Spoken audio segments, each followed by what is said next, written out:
বর্তমান বিশ্বের ভূরাজনীতিতে ইরান এক অপ্রতিরোধ শক্তির নাম। 2026 সালের সর্বশেষ সামরিক রিপোর্ট অনুযায়ী ইরান এখন কেবল মধ্যপ্রাচ্যেই নয়, বরং বিশ্বজুড়ে সামরিক শক্তিতে প্রথম সারির দেশগুলোর মধ্যে অন্যতম। গত কয়েক দশক ধরে আমেরিকার প্রধান লক্ষ্যবস্তু হয়ে দাঁড়িয়েছে এই শিয়া প্রধান দেশটি।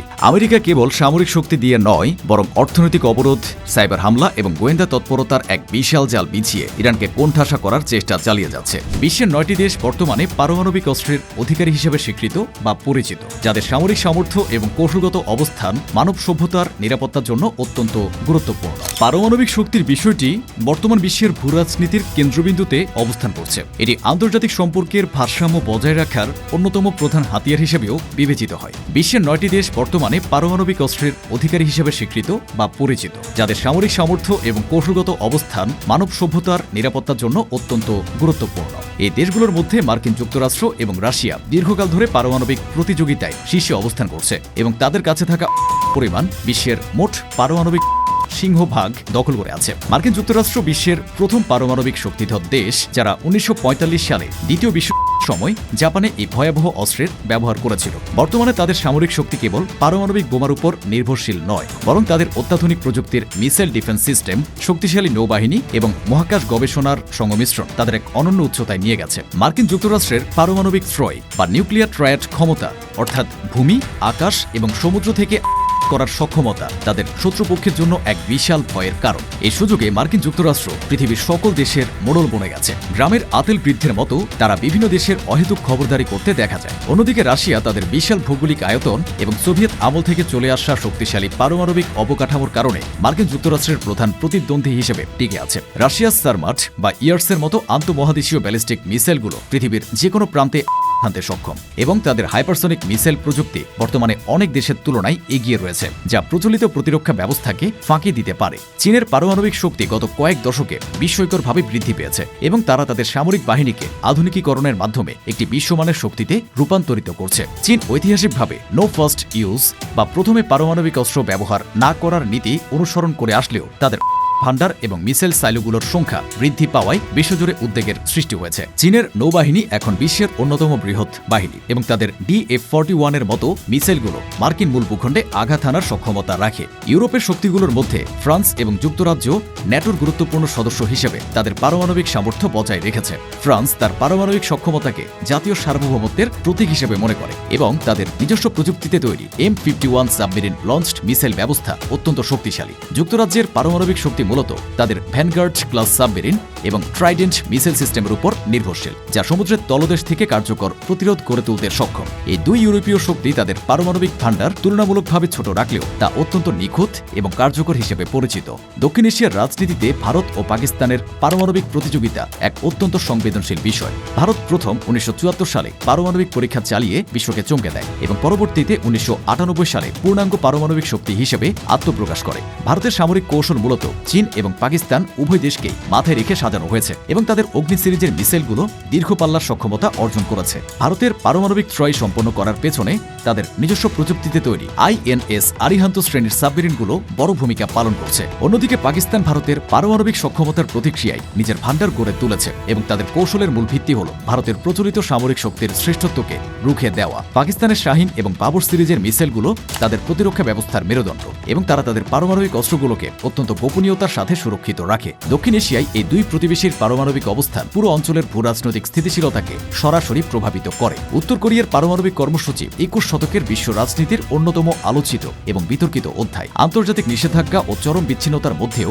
উত্তর কোরিয়া ধারাবাহিক পারমাণবিক পরীক্ষা এবং দূরপাল্লার ক্ষেপণাস্ত্র তৈরির মাধ্যমে নিজেদের অস্তিত্ব জানান দিয়েছে। তাদের হোয়াসং সিরিজের মিসাইলগুলো এখন মার্কিন যুক্তরাষ্ট্রের মূল ভূখণ্ডে পৌঁছানোর দাবি রাখে এবং কিম জং উনের নেতৃত্বাধীন দেশটি তাদের পারমাণবিক অস্ত্রকে শাসন ব্যবস্থার টিকে থাকার প্রধান গ্যারান্টি হিসেবে বিবেচনা করে। অন্যদিকে মধ্যপ্রাচ্যে ইসরায়েলের পারমাণবিক অবস্থান এক রহস্যময় আবরণে ঢাকা। ইসরায়েল কখনো আনুষ্ঠানিকভাবে স্বীকার করেনি যে তাদের কাছে পারমাণবিক অস্ত্র আছে, আবার তারা এটা অস্বীকারও করেনি। এই অস্পষ্টতার নীতি তাদের কৌশলগত শক্তির অংশ। তবে আন্তর্জাতিক সামরিক বিশ্লেষকদের মতে ইসরায়েলের কাছে উল্লেখযোগ্য সংখ্যক পারমাণবিক ওয়ারহেড রয়েছে, যা তাদের অস্তিত্ব রক্ষার শেষ অস্ত্র হিসেবে কাজ করে। তাদের শক্তিশালী গোয়েন্দা সংস্থা মোসাদ এবং উন্নত বিমান বাহিনী তাদের পারমাণবিক সক্ষমতাকে আরও কার্যকর করে তুলেছে। পারমাণবিক শক্তির পাশাপাশি এই দেশগুলোর প্রচলিত সামরিক শক্তি যেমন সাইবার যুদ্ধ, কৃত্রিম বুদ্ধিমত্তা এবং মহাকাশ গবেষণার সামর্থ্য বর্তমানে বিশ্বের ক্ষমতার ভারসাম্য নির্ধারণ করছে। রাশিয়া ও চীনের হাইপারসনিক অস্ত্রের বিকাশ মার্কিন যুক্তরাষ্ট্রের বিমান প্রতিরক্ষা ব্যবস্থার জন্য নতুন চ্যালেঞ্জ তৈরি করেছে। আবার মার্কিন যুক্তরাষ্ট্রের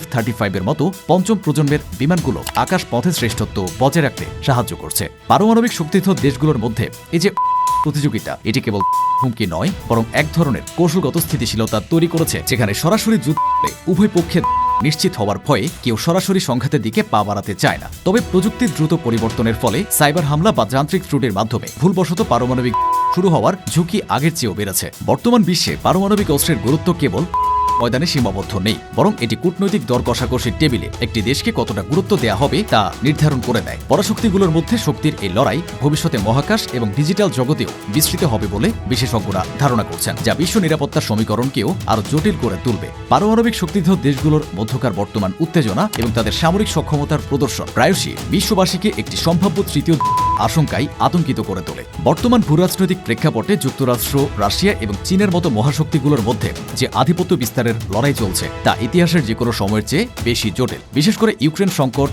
বা তাইওয়ান প্রণালীর অস্থিরতা প্রমাণ করে যে পরাশক্তিগুলো সরাসরি সংঘাতে না জড়ালেও ছায়া বা প্রক্সি ওয়ারের মাধ্যমে একে অপরের মুখোমুখি অবস্থানে রয়েছে। পারমাণবিক অস্তিত্ব যেমন একটি বড় পথে প্রতিবন্ধকতা হিসেবে কাজ করে, তেমনি এটি অত্যন্ত ঝুঁকিপূর্ণও বটে, কারণ কোনো একটি পক্ষের ভুল হিসাব নিকাশ বা যান্ত্রিক ত্রুটি মুহূর্তের মধ্যে স্থানীয় কোনো সংঘাতকে বৈশ্বিক পারমাণবিক মহাপ্রলয়ে রূপান্তরিত করতে পারে। রাশিয়ার হাইপারসনিক ক্ষেপণাস্ত্রের হুমকি কিংবা ন্যাটোর পূর্বমুখী সম্প্রসারণের ফলে যে স্নায়বিক চাপ তৈরি হয়েছে তা অনেক সময় নিয়ন্ত্রণের বাইরে চলে যাওয়ার সম্ভাবনা তৈরি করে। যখন একাধিক পারমাণবিক শক্তিধর দেশ কোনো একটি নির্দিষ্ট অঞ্চলকে কেন্দ্র করে তাদের স্বার্থের দ্বন্দ্বে লিপ্ত হয়, তখন সেখানে শান্তি বজায় রাখা অত্যন্ত কঠিন হয়ে পড়ে। দক্ষিণ এশিয়ার দিকে তাকালে ভারত ও পাকিস্তানের মধ্যকার চিরস্থায়ী বৈরিতা এবং সীমান্ত উত্তেজনা তৃতীয় বিশ্বযুদ্ধ স্ফুলিঙ্গ হিসেবে কাজ করতে পারে বলে সামরিক বিশ্লেষকরা মনে করেন। উভয় দেশই পারমাণবিক শক্তিধর এবং তাদের মধ্যে প্রচলিত যুদ্ধ চলে তা যে পারমাণবিক ওর নেবে না তার কোনো নিশ্চয়তা নেই। একইভাবে উত্তর কোরিয়ার একরোখা সামরিক নীতি এবং প্রশান্ত মহাসাগরীয় অঞ্চলে মার্কিন যুক্তরাষ্ট্রের সাথে তাদের সরাসরি বাচন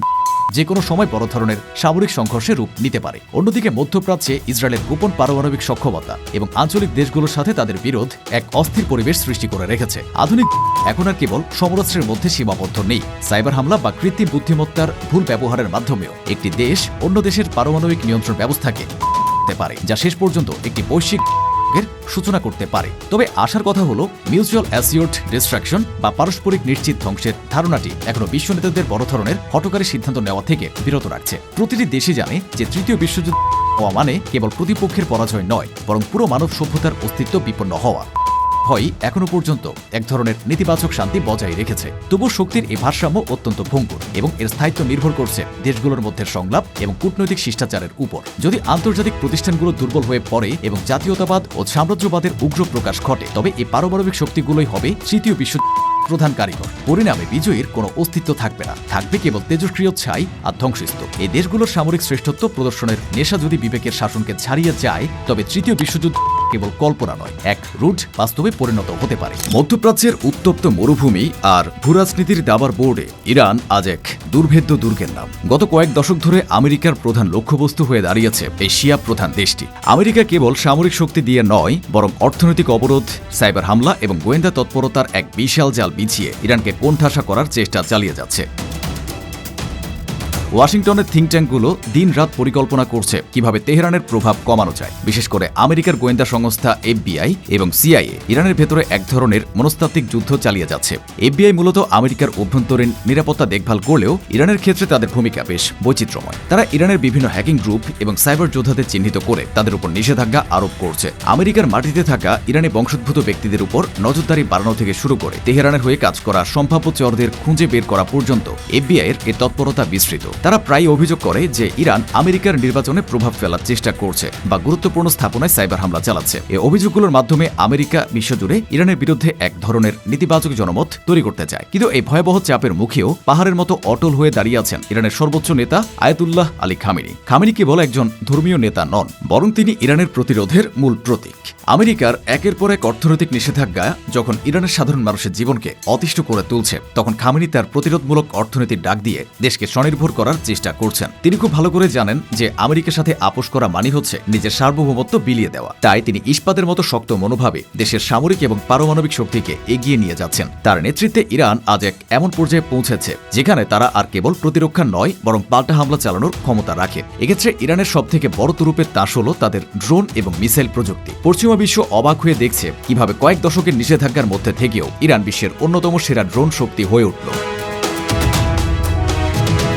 ইরানের তৈরি শাহিদ 136 বা মোহাজের 6 এর মতো ড্রোনগুলো এখন ময়দানে গেম চেঞ্জার হিসেবে কাজ করছে। এই ড্রোনগুলো সস্তা কিন্তু অত্যন্ত কার্যকর। ইউক্রেন রাশিয়ার হাতে ইরানি ড্রোনের উপস্থিতি নিয়ে পশ্চিমা বিশ্বে যে শোরগোল পড়েছিল তা থেকে বোঝা যায় এই প্রযুক্তিতে তেহরান কতটা এগিয়েছে। ইরানের ড্রোন কেবল শত্রুর অবস্থান শনাক্ত করে না, বরং এটি আত্মঘাতী হামলায় নিখুঁত লক্ষ্য ভেদে সক্ষম। আমেরিকা ও তাদের মিত্রদের জন্য এটি এক বিশাল মাথা ব্যথার কারণ হয়ে দাঁড়িয়েছে এবং এই ড্রোনগুলো রাডার ফাঁকি দিতে ওস্তাদ। অন্যদিকে ইসরায়েল ইরানের পেছনে আঠার মতো লেগে আছে। তেল আবিব মনে করে ইরান তাদের অস্তিত্বের জন্য সবথেকে বড় হুমকি। ইসরায়েলের গোয়েন্দা সংস্থা মোসাদ ইরানের ভেতরে একের পর এক গুপ্ত এবং নাশকতামূলক কর্মকাণ্ড চালিয়ে আসছে। ইরানের শীর্ষ পরমাণু বিজ্ঞানী মোহসেন ফাকরিজাদেহকে যেভাবে রিমোট কন্ট্রোলড মেশিন গান দিয়ে করা হয়েছে তা থেকে বোঝাই যায় ইসরায়েল কতটা মরিয়া। ইসরায়েল বারবার আমেরিকাকে প্ররোচিত করছে ইরানের উপর সরাসরি সামরিক চালানোর জন্য। তারা ইরানের পারমাণবিক স্থাপনাগুলো করার জন্য ছক করছে। লোহিত সাগর থেকে শুরু করে সিরিয়া এবং লেবাননের সীমান্ত পর্যন্ত ইসরায়েল ও ইরানের মধ্যে এক ছায়া যুদ্ধ চলছে।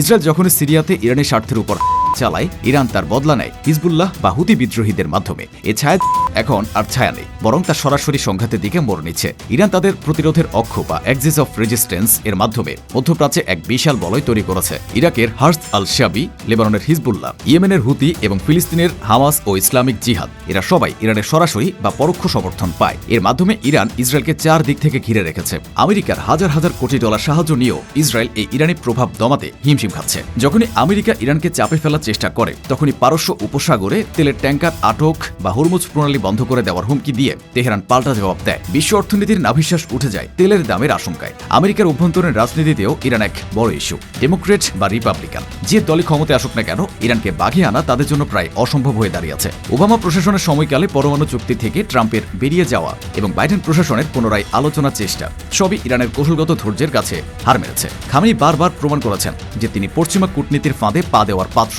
নন। তিনি চীনের সাথে 25 বছরের স্ট্র্যাটেজিক পার্টনারশিপ এবং রাশিয়ার সাথে ক্রমবর্ধমান সামরিক সম্পর্ক তৈরি করে পশ্চিমাদের একঘরে করার চেষ্টাকে নস্যাৎ করে দিয়েছেন। ইরানের এই ঘুরে দাঁড়ানোর গল্পটি কেবল অস্ত্রের লড়াই নয়, বরং এটি আত্মমর্যাদার লড়াই। এফবিআই যখন সাইবার দুনিয়ায় ইরানের বিরুদ্ধে যুদ্ধ ঘোষণা করে, তখন ইরানি হ্যাকাররা আমেরিকার সরকারি ওয়েবসাইট হ্যাক করে নিজেদের শক্তির জানান দেয়। ইসরায়েল যখন ইরানের ভূখণ্ডে গুপ্তচর পাঠায়, ইরান তখন তাদের ড্রোন পাঠিয়ে ইসরায়েলের আকাশসীমা লঙ্ঘন করে বুঝিয়ে দেয় যে কেউ নিরাপদ নয়। টানটান উত্তেজনার এই প্রেক্ষাপটে মধ্যপ্রাচ্য এখন এক বারুদের স্তূপের উপর দাঁড়িয়ে আছে। যে কোনো মুহূর্তে এক ধরনের স্ফুলিঙ্গ বড় হয়ে মহাযুদ্ধের দাবানল চালিয়ে দিতে পারে। আমেরিকা বুঝতে পারছে যে ইরানকে সরাসরি আক্রমণ করা মানে হবে পুরো অঞ্চলের মার্কিন ঘাঁটিগুলোকে আগুনের গোলার মুখে ঠেলে দেওয়া। অন্যদিকে ইরানও জানে যে তাদের টিকে থাকার একমাত্র পথ হল শক্তিমত্তা প্রদর্শন। খামেনির কৌশলী নেতৃত্বে আজ ইরান কেবল একটি দেশ নয়, বরং একটি আদর্শিক শক্তিতে পরিণত হয়েছে, যা পশ্চিমা আধিপত্যকে সরাসরি চ্যালেঞ্জ জানাচ্ছে। ড্রোন এবং মিসাইল প্রযুক্তিতে স্বনির্ভরতা তাদের সেই আত্মবিশ্বাস জুগিয়েছে, যা দিয়ে তারা যে কোনো আগ্রাসনের মোকাবিলা করতে প্রস্তুত।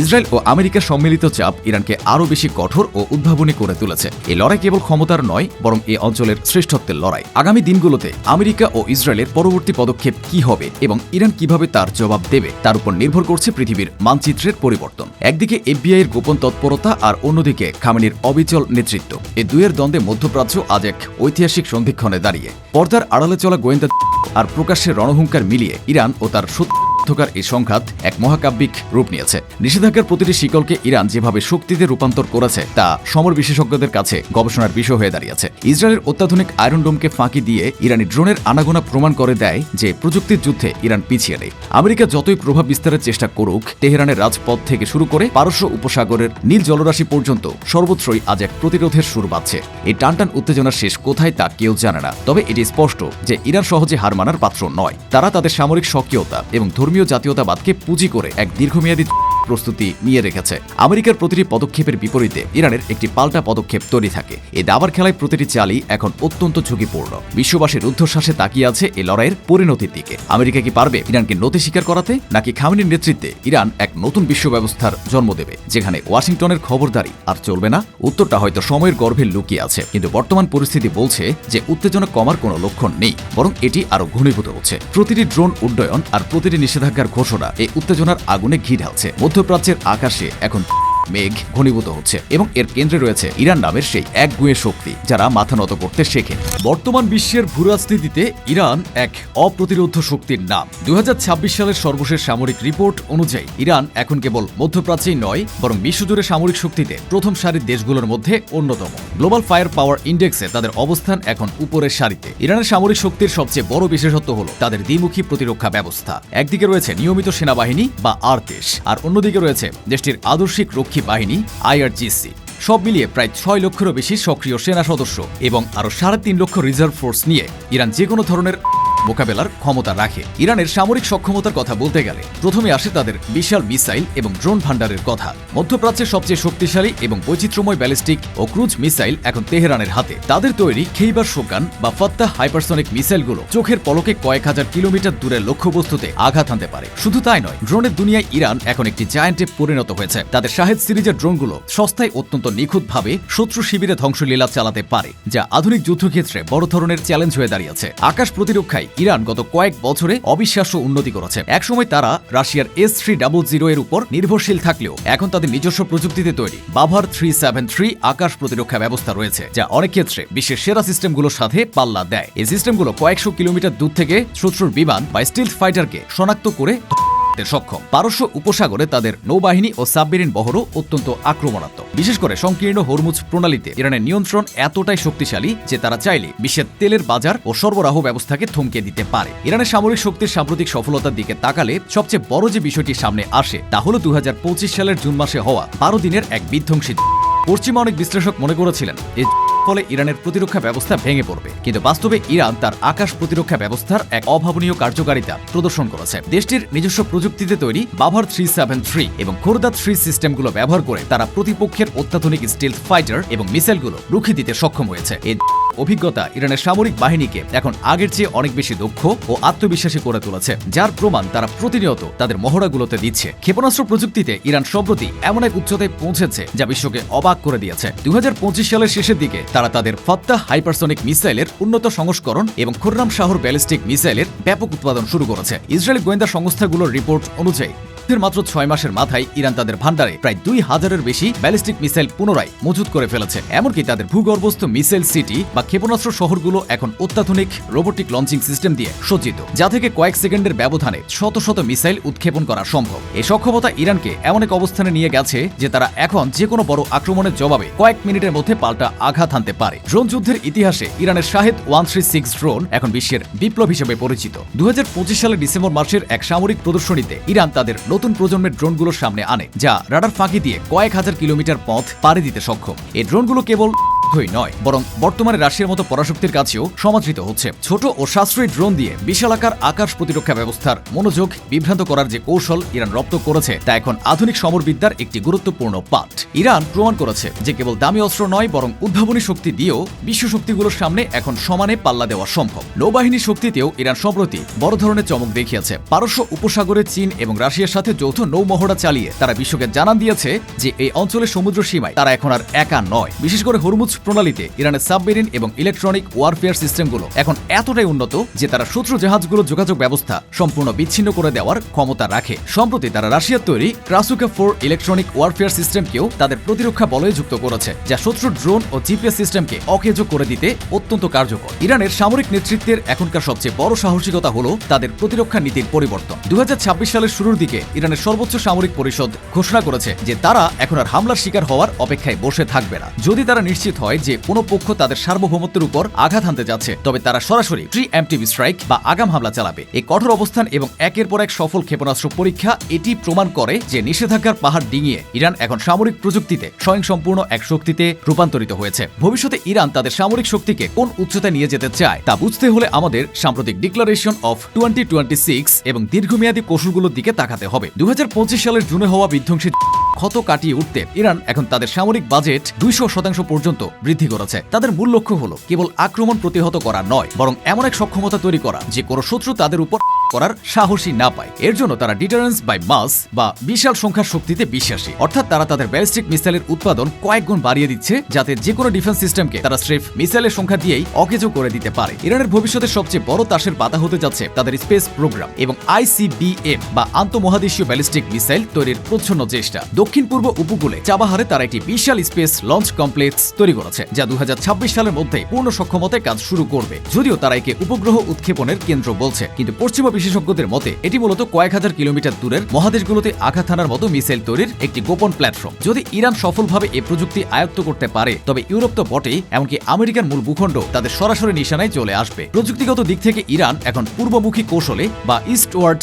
পিভটে জোর দিচ্ছে। 2026 সালের মধ্যে রাশিয়া এবং চীনের সাথে তাদের সামরিক সম্পর্ক এক নতুন উচ্চতায় পৌঁছাবে বলে আশা করা হচ্ছে। বিশেষ করে রাশিয়ার অত্যাধুনিক Su-35 যুদ্ধ বিমান এবং S-400 আকাশ প্রতিরক্ষা ব্যবস্থার বড় একটি বহর ইরানের বিমান বাহিনীকে আধুনিক যুগে প্রবেশ করাবে। এছাড়া চীনের সাথে গোয়েন্দা তথ্য আদান প্রদান এবং কৃত্রিম বুদ্ধিমত্তা বা AI চালিত ড্রোন প্রযুক্তির যৌথ উন্নয়ন ইরানকে ডিজিটাল যুদ্ধের ময়দানেও অপরাজেয় করে তুলবে। ইরানের ভবিষ্যৎ সামরিক কৌশলের আরেকটি গুরুত্বপূর্ণ অংশ হল তাদের প্রি-এম্পটিভ স্ট্রাইক বা আগাম 2026 সালের শুরুতেই দেশটির নীতি নির্ধারকরা স্পষ্ট করেছেন যে তারা আর আগে মার খাওয়ার জন্য অপেক্ষা করবেন না। যদি তাদের গোয়েন্দা সংস্থাগুলো নিশ্চিত হয় যে ষড়যন্ত্র হচ্ছে, তবে তারা প্রথম আঘাতটি নিজেরাই করবে। এর পাশাপাশি তারা আন্ডারগ্রাউন্ড মিসাইল সিটি বা মাটির গভীরে থাকা ক্ষেপণাস্ত্র শহরগুলোর নেটওয়ার্ক আরো বিস্তৃত করছে, যা পারমাণবিক হামলাতেও ধ্বংস হবে না। এটি ইরানকে একটি দীর্ঘমেয়াদী যুদ্ধের জন্য মানসিকভাবে এবং কৌশলগতভাবে প্রস্তুত রেখেছে। এখন প্রশ্ন ওঠে, ট্রাম্প যদি মার্কিন বিশেষ বাহিনী পাঠিয়ে ইরানের প্রেসিডেন্টকে তুলে নিয়ে যাওয়ার নির্দেশ দেন, তবে কি ঘটবে? বাস্তবিকভাবে এটি একটি প্রায় অসম্ভব মিশন, কারণ ইরানের রাজধানী তেহরান ভৌগোলিকভাবে পাহাড় দিয়ে ঘেরা এবং দেশটির গোয়েন্দা নজরদারি অত্যন্ত শক্তিশালী। প্রেসিডেন্টের নিরাপত্তার দায়িত্ব থাকে IRGCর